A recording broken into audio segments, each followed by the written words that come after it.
Welcome to another episode of Croc Talk. I am your host, former NFL and AFL defensive back, Eric Crocker. And on today's episode, we are going to finally get into some rankings. All right, we're going to do the receivers today. And then tomorrow, I'm going to get into the cornerbacks. All right. But I know I said I was going to do tiers and kind of get away from rankings because it gets so I don't know if toxic is the word, but just so combative. And it's just dude, these just rankings. They don't really matter, but it is fun to just see how I kind of view the receivers, how I see some, the pros and the cons and how their games translate and whatnot. All right. But today I just want to come on and just talk about the guys that I like the most. All right. Now, again, this might not be how the NFL teams view them. This doesn't even mean that I expect guys to go in this order. This is just guys that, I like and what order I like them in. All right. So don't really take much from it other than, oh, okay, Croc was really high on this guy. So before we get into this year's, let's revisit a little bit of last year's, all right? And I'll just do my top 5 last year. Or I'll do the top 6 because I think the 6th guy is a little, I don't want to say prevalent to these rankings or whatever. But at 6, I had Henry Ruggs. And I just kind of want to give just some context to kind of what I was thinking about certain guys last year. Now, obviously, Henry Ruggs was the first receiver taken in the draft. And I was a guy that had him at wide receiver 6. And there were a lot of people like, well, why do you have him at 6? You are crazy. You don't know anything what you're talking about. All right. Now, this was pretty much my breakdown of Henry Ruggs at that time. And I'm pretty sure if you go through Twitter and search Eric Crocker, Henry Ruggs, at some point you can find kind of my take when I did my full-on thread, which everybody have fun with, but I'm not doing it this year. A lot of work and too many people to respond to. All right. So Henry Ruggs, I liked him a lot. Obviously, I liked his traits. I think that obviously, the first thing that jumps off about Henry Ruggs was his elite speed. And when we say elite, we're talking about a 4.2 guy, easy mover, right? Run after a catch was amazing. But I thought for somebody who, at the end of the day, he is a speed guy. And I don't want to say he was just a speed guy. I think he did a terrific job at the catch point. I thought he had really strong hands. I thought he played, quote unquote, big at the catch point. Like, those things were really great. But I thought the one thing that he really needed to work on and improve on to become an overall great receiver is learn how to play with higher end controlled speed. All right. Now, back then, I didn't use that word. I didn't really know how to explain what I was saying. I would just say, I don't think he plays fast enough through routes, but really it's his high end controlled speed that needs work. And people are like, what do you mean by that? Some guys are able to run and take off full speed and be able to sit down routes, get guys going vertical and whatnot. So you see a guy like really a lot of the best route runners. A lot of the best route runners are guys that run in 4.5s or, not really like blazers, right? Because they have good high end control speed. It's almost like they're not moving too fast to where they can still get off fast, but control all their movements and they can really sail things a little bit better. So I thought Ruggs was somebody that needed to play with better high end control speed. Now, obviously he's somebody who, once the ball gets in his hand, he's extremely dangerous. If he can, just run straight across the field, extremely dangerous. But I thought that was one aspect of his game where it's man, he doesn't have the big frame. So if he's not creating separation, he's going to be in a little bit of trouble. And I clearly saw where he kind of fit in the NFL, but I didn't think that I liked him more than some of the next guys that I'm going to talk about. All right. So my next guy, wide receiver 5, was Bryan Edwards out of South Carolina. Now, if I had to bet money, I would have 100% said Bryan Edwards would probably go sometime day 2. I was not expecting him to go over even some other guys that were drafted ahead of him. Never expected that. But I really liked his all-around game. I think what really hurt him ultimately, heading into the draft process, was not working out at the combine. And then as a rookie, dealt with injuries and whatnot. But we saw the hype on him kind of in the preseason, or training camp. A lot of plays he was able to make. I thought his skill set translated extremely well, being a really big physical receiver. I thought he was really twitchy. I thought he had nice suddenness for how big he was. I thought he did a really good job selling routes, whether it was vertically, underneath, played strong, big, strong hands, good run after catch. He really reminded me a lot of James Jones, that type of receiver. And it's unfortunate that his rookie season was kind of hampered with injuries, but that's who I had at my wide receiver 5, Bryan Edwards out of South. Now, at wide receiver 4, I had Michael Pittman Jr., son of Michael Pittman Sr., the big running back for Tampa Bay Buccaneers back in the day. Pittman, I thought he was a really smooth mover. I really liked the way he used his speed vertically. I thought he had terrific body control. He's another guy who, he's out of USC, but he's another guy who definitely dealt with injuries as a rookie. I thought when he played well. Obviously, there's going to be that learning curve for some of these guys, and there's going to be more so than others.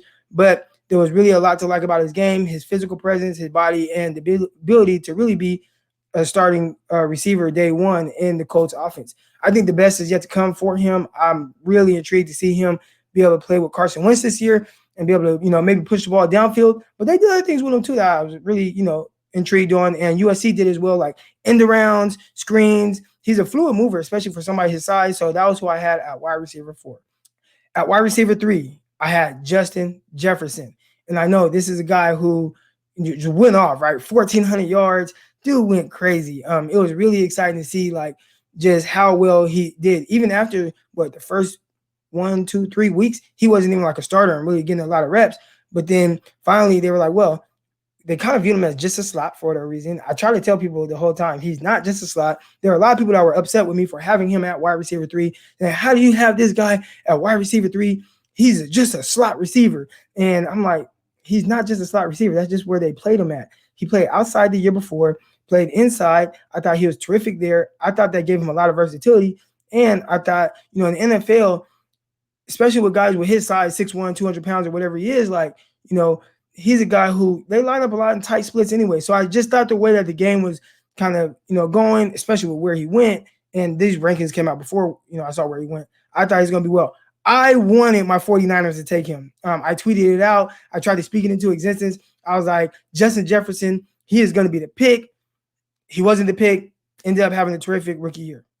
At wide receiver 2, I had Jerry Jeudy out of Alabama. My biggest issue with Jerry Jeudy, I thought it was just the physicality part of his game and how that would look at the next level.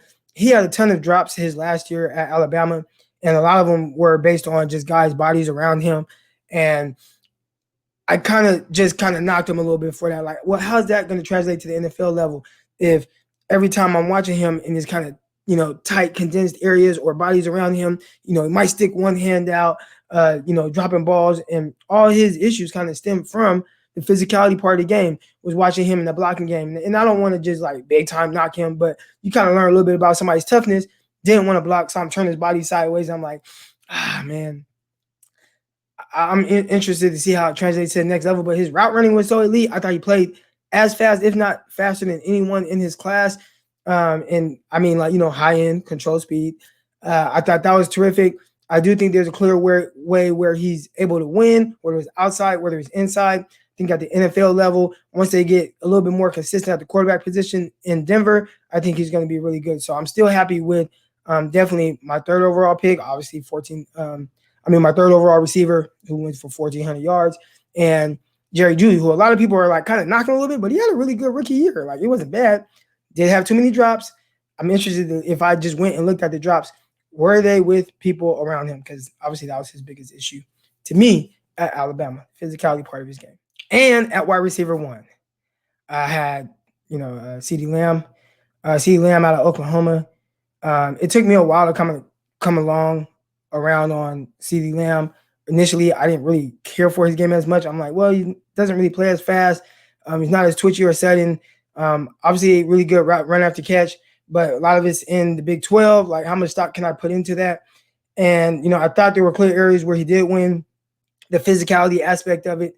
And I was just like, man, this dude, once I went back and watched a whole bunch of CeeDee Lamb, I'm like, wow, I see it. Watch him against UCLA. Like, okay, there he goes, threatening guys, stepping on their toes, coming back down, working back, catch the ball away from his body, then the run after catch. Like, I started kind of piecing things together, and I'm like, okay, he has all the ability. He just has to be a little bit more consistent at it. I did like the versatility of him being able to play outside, inside. Obviously, the Dallas Cowboys drafted him, and he played like 98% of his snaps came from the slot, or like maybe even more, like maybe 99% of them. But so they kind of made him more into a slot receiver with Gallup and Cooper being the outside guys. I thought he did a tremendous job as a rookie, extremely productive. Obviously, I think the production dipped a little bit when they went away from Dak Prescott, who got injured, broke his leg or foot, ankle, whatever.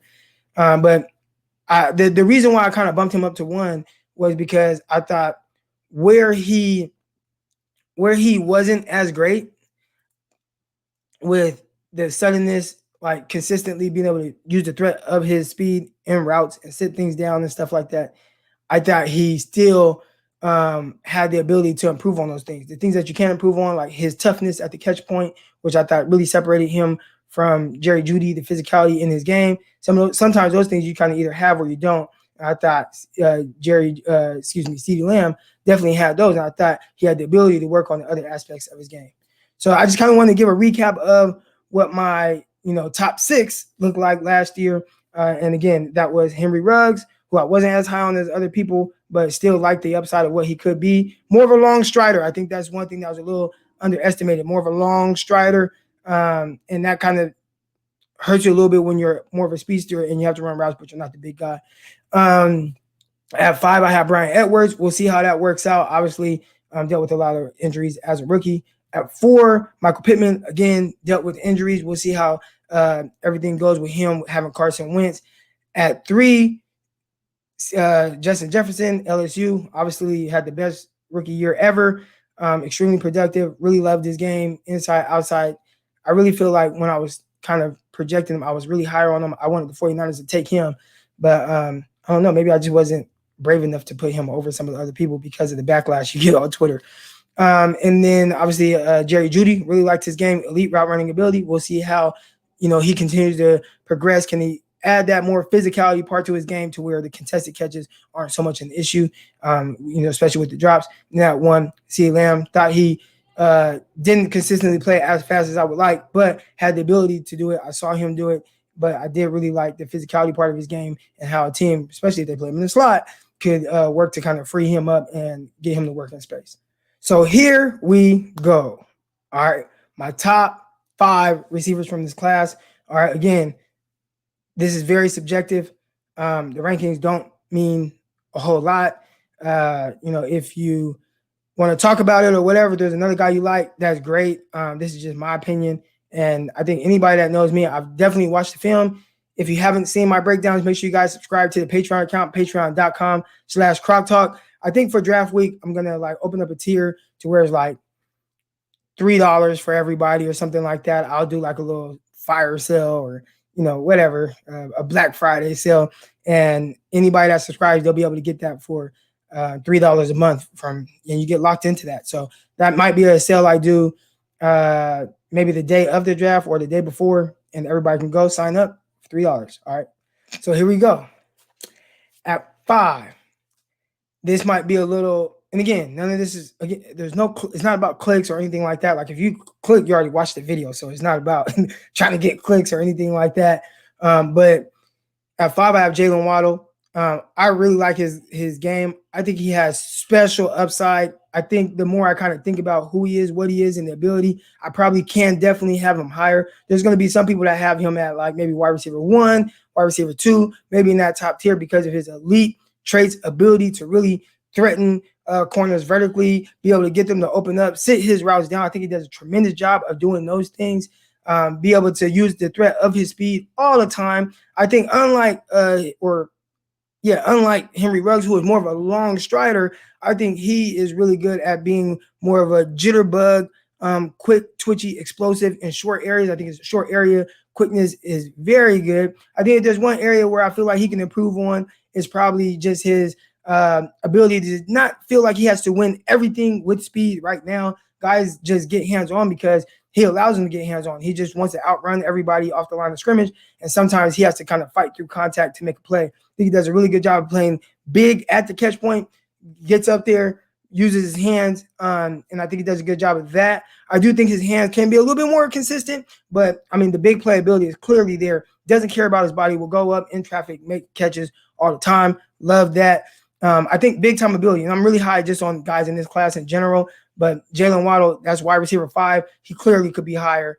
Please don't kill me for that. At wide receiver 4, I have Dyami Brown, receiver out of North Carolina.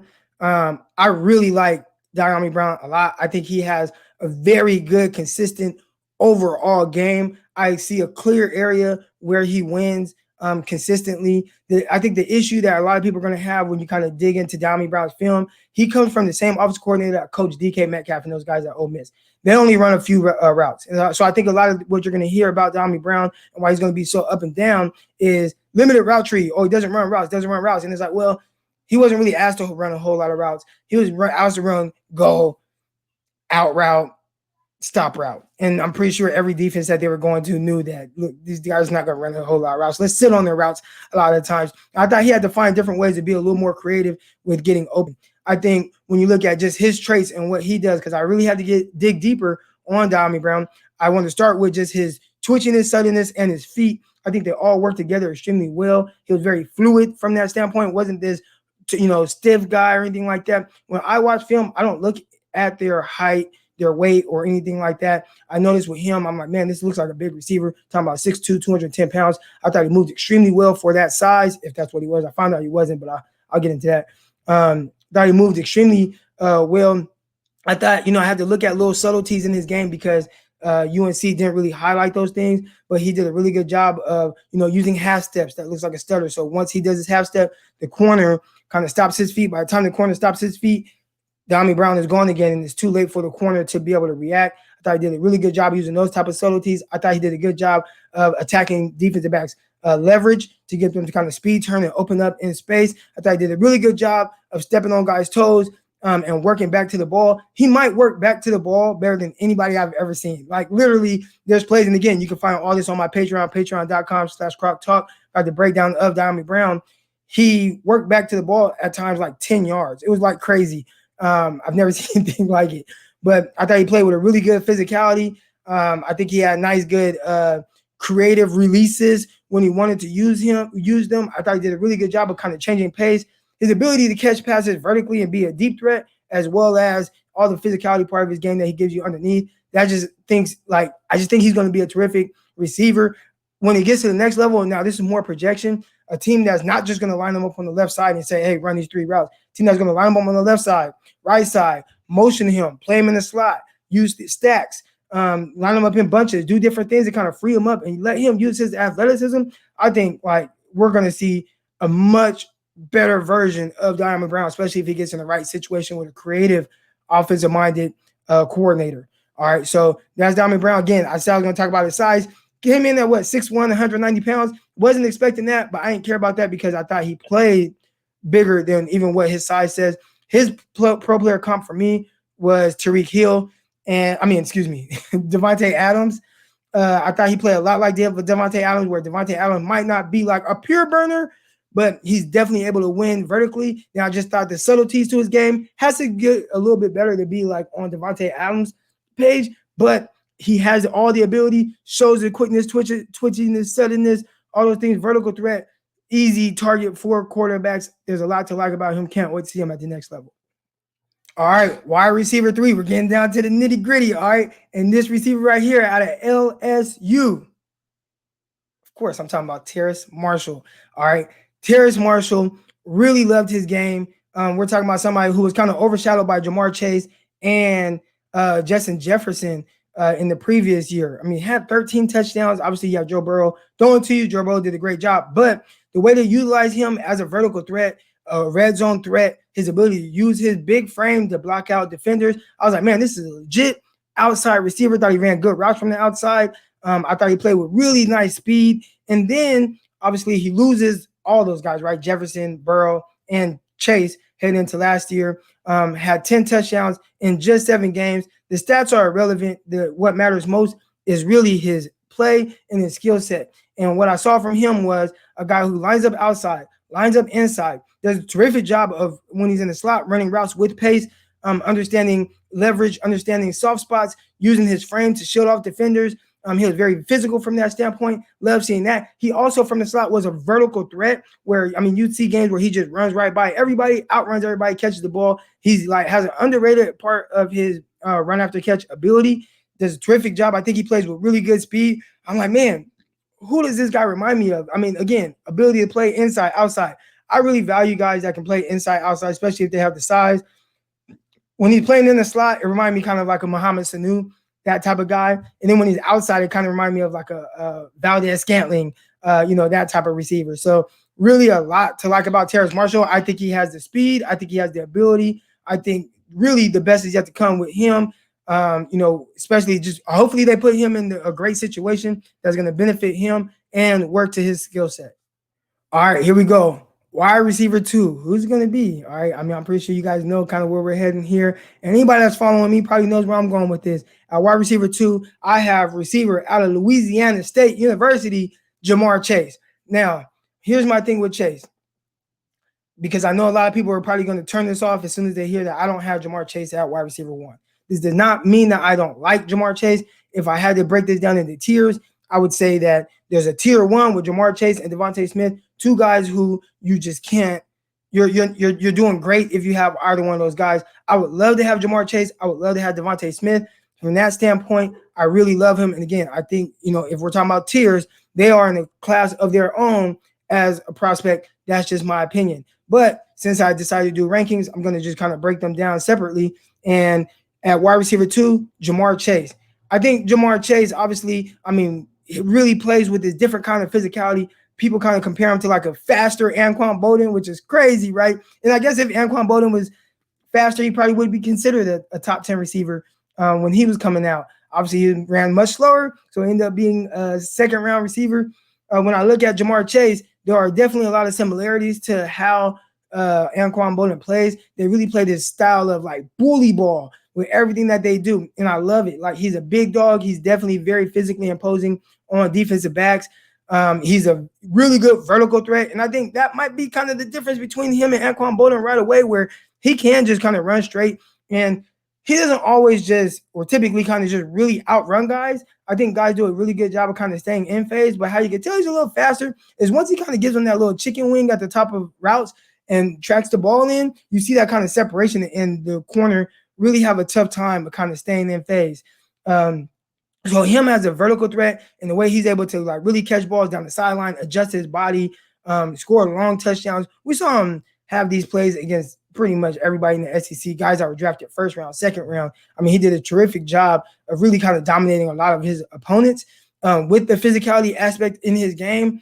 Again, he was a guy who they used him all over. I think they used him on the outside. They put him in the slot at times. He would do different things. I think the biggest aspect to his game that's like a real plus is really just that physicality, that bully ball, that ability to really be just a pure playmaker. Loved all that about him. Where I have questions, and probably more questions than other people, but it was very interesting to see that the same way JaMarr Chase wins, he loses that way as well. And that's interesting because I don't know if I've ever said that about any prospect coming out. And what I mean by that is he wins with bully ball, but he also loses a lot of reps that same way. There's a lot of times where instead of, being more nuanced with his releases or trying to beat anybody with any type of, I don't want to say, what's the word for it?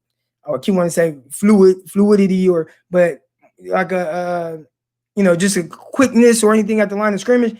He doesn't do that. I just want to run through you and try to move you out the way. Again, I can point out 20 reps where that worked, but I also can show 20 reps where it didn't work. I also can show 20 reps where, because that's the way he wins, he tries to win like that all the time, and guys were just right there and they break up passes. So obviously, I think LSU did a good job of doing different things to kind of free him up to where he doesn't always have to depend on himself trying to free himself up from the line of scrimmage. There was a play against Florida in 2019 where they lined him up in the slot and they ran the outside guy into CJ Henderson, wheeled JaMarr Chase off of that. He caught a long touchdown because Henderson got picked. I think they do things like that to kind of free him up in space. They did the same thing to Patrick Surtain that same year, where early in the game on the left side, line him up in the slot, guy outside, run him into Patrick Surtain.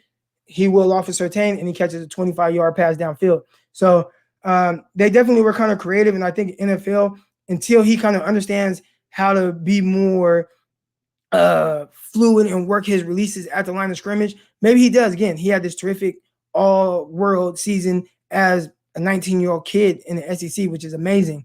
But I do have a few questions. I don't think he's quite the prospect that everybody says he is. Obviously, me having him in that tier, and you can't lose between him or Devonta Smith, I think that's great company, and I think he's going to be a baller at the next level. Just a playmaker, big-time playmaker. I really like JaMarr Chase. So you guys know where I'm going with this, right? We got wide receiver 1 out of Alabama, Devonta Smith. All right, if you kind of go back to some of my tweets last offseason, I had tweeted out, man, Devonta Smith, best receiver at Alabama. I think he's the best receiver in the nation.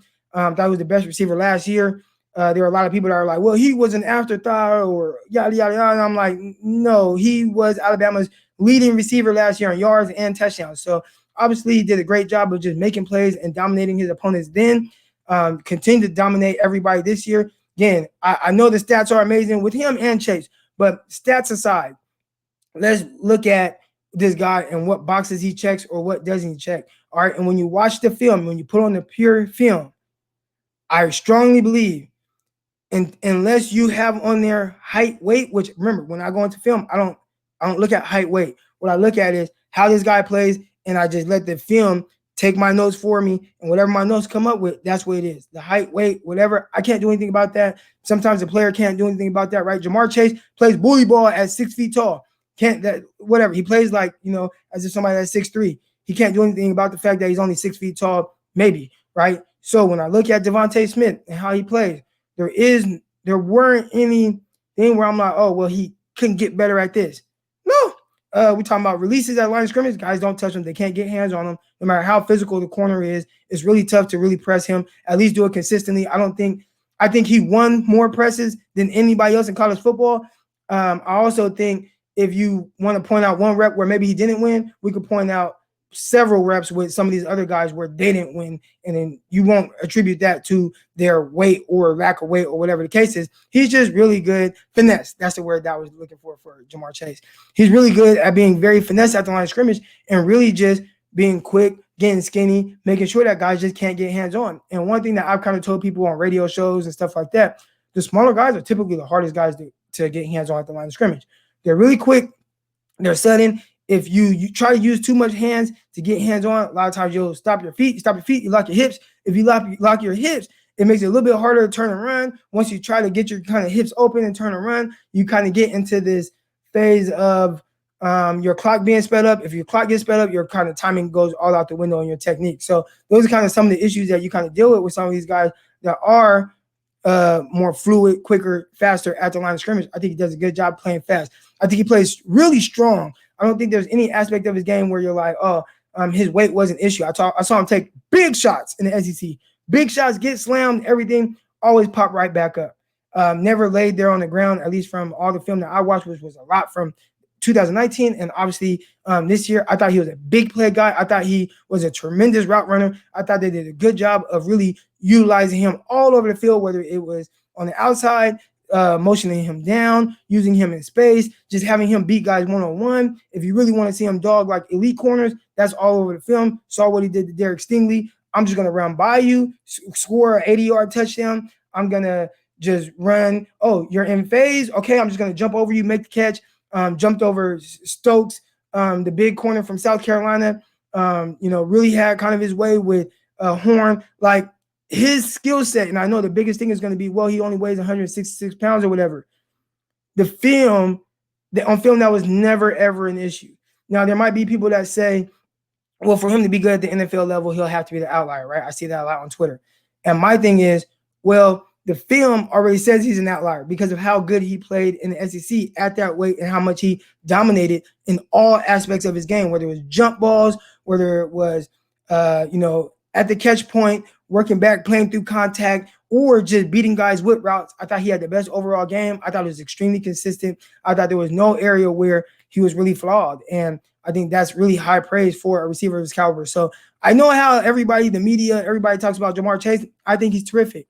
And I think you're good with either one of these guys.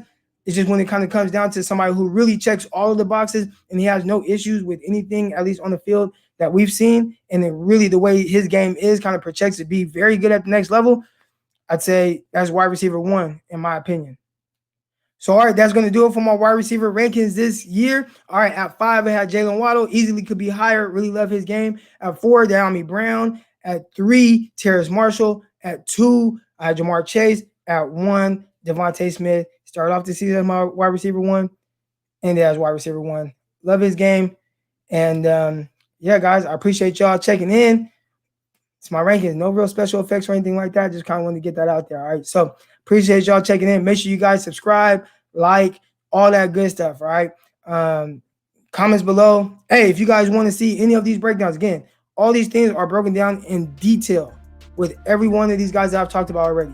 Patreon.com/CrocTalk. Leading up to the draft, again, I'll open up a tier to where it's cheaper. If you want to go on right now and see all this, it's $10 a month.